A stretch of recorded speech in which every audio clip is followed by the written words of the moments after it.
केला बेचने वाली चुड़ैल। एक बार की बात है, जादूपुर नाम के एक गांव में करतब दिखाती एक औरत एक रेड्डी के लिए गांव में आती है।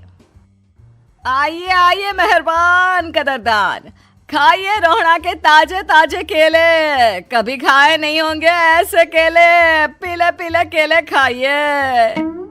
ये कहकर रोहड़ा हाथों में 4 केले लिए उन्हें सर्कल में जोर जोर से हवा में उछालती हुई करतब दिखाती है, जिसे देखकर आसपास के सारे बच्चे अपने अपने मम्मी पापा से उस औरत के पास जाने की जिद करने लग जाते हैं।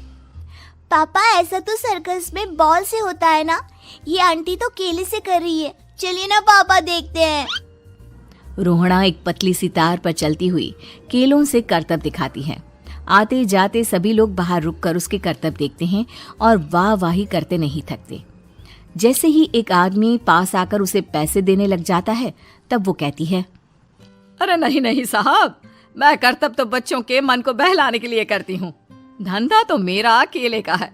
पीछे देखो मेरी रिड्डी, जो भी मेरे केले खाएगा मेरी तरह चुस्त दुरुस्त और तंदुरुस्त हो जाएगा। पता चलता है क्या कि मेरी उम्र 55 की है। अरे पर ऐसे ठंड के मौसम में कोई केला क्यों खाएगा? ये ऐसे वैसे केले नहीं है साहब, ये शरीर में गर्मी देते हैं, ठंड को दूर भगाए जो भी रोहिणा के केले खाए। पापा, अगर मुझे केले नहीं मिले तो मैं घर नहीं जाऊंगी। तभी उसके पापा कहते हैं कि बेटा, केले ठंड में कभी गर्मी नहीं देते, ये सब कहने की बातें हैं, सामान बेचने का तरीका है इनका। पर पिंकी नहीं मानती। मैं केले खाऊंगी। पिंकी की जिद के आगे नत्थू हार जाता है और उसे केले खरीद कर दे देता है। पिंकी खुश होकर केले घर ले आकर खाती है। अब मैं भी करतब करूंगी, कितना मजा आएगा, जादुई केले। पिंकी पहला केला खत्म भी नहीं करती कि वो बेहोश हो जाती है। दूसरे केले से एक काला धुआं आता है और रोहड़ा चुड़ैल बनकर बाहर निकल आती है।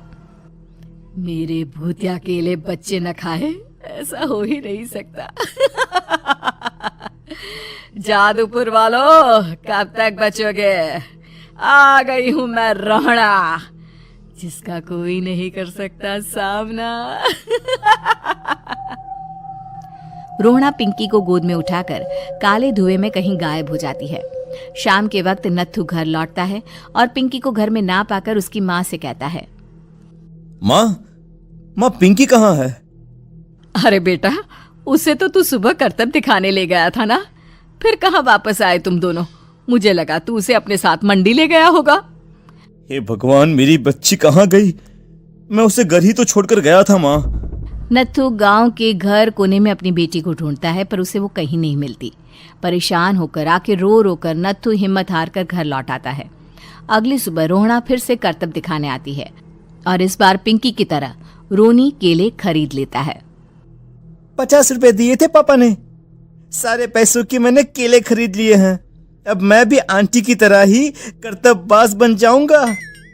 यही सोचते हुए रोनी केले खाता है और पहला अकेला केला आधा खत्म भी नहीं करता कि चुड़ैल उसके सामने आ जाती है। मेरे साथ चलने का समय आ गया है रोनी। ये तो बस शुरुआत है, अब इस गांव के सारे बच्चे धीरे धीरे मेरे कब्जे में होंगे, एक बच्चा भी नहीं बचेगा। ये कहकर रोनी को गोद में लेकर काले धुएं में अदृश्य हो जाती है। इसके बाद हर रोज गांव में से कोई ना कोई बच्चा गायब होता, पर ऐसा क्यों हो रहा है किसी को भी समझ में नहीं आ पा रहा था। रोज की तरह अपनी बेटी पिंकी की तलाश में नत्थू गांव के एक तालाब के पास बैठा रो रहा था। कहाँ गई मेरी पिंकी? शकुंतला के जाने के बाद एक वही तो मेरा सहारा थी। अरे उसकी आत्मा कोस रही होगी मुझे कि मैं अपनी बच्ची को संभाल भी नहीं पाया। नत्थू ये कहता हुआ रो ही रहा था कि तभी तालाब में से उसे शकुंतला की आवाज सुनाई देती है। कहाँ थी तुम शकुंतला? हमारी बच्ची और सारे गायब हुए बच्चे रोहड़ा के कब्जे में हैं। वो बच्चों को जो केले देती है उससे बच्चे बेहोश हो जाते हैं और उसके कब्जे में आ जाते हैं और वो उन्हें ले जाकर काली दुनिया में ले जाती है। पर वो ऐसा क्यों कर रही है? ये मैं नहीं जानती, पर उस दुनिया का रास्ता मैं आपको बता सकती हूँ। जहां ये नदी खत्म होती है वहां एक केले का पेड़ है, उसके नीचे एक दरवाजा है, वहीं से रास्ता जाता है उस दुनिया का। ये कहकर शकुंतला की आत्मा गायब हो जाती है। गांव के सभी लोग झुंड बनाकर उसी रास्ते से काली दुनिया में चले जाते हैं और वहां देखते हैं कि सारे बच्चे वहां काम कर रहे थे। पापा मुझे ले चलो यहाँ से। पापा पापा। सभी बच्चे अपने मम्मी पापा से लिपट जाते हैं। तो तुम लोग यहाँ तक आ गए? क्यों हमारे बच्चों को पकड़ लिया तूने? तुझे शिकार ही बनाना है तो ले, हम सब आ गए हैं, हमें खा ले। नहीं, मुझे बच्चे चाहिए। मेरे बच्चे के बदले तुम लोगों के बच्चे। क्या मतलब?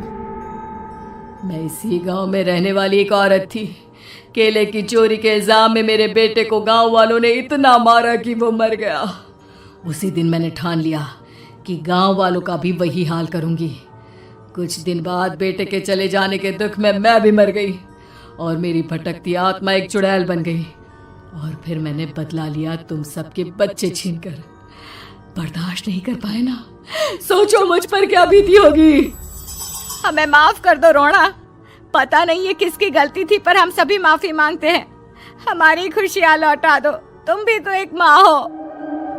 गांव वालों की बात सुनकर रोना का मन पिघल जाता है और वो बच्चों को छोड़ देती है। उसके बाद काली दुनिया बच्चों के लिए जादुई दुनिया बन जाती है। अब कोई भी कभी भी वहां आ जा सकता था।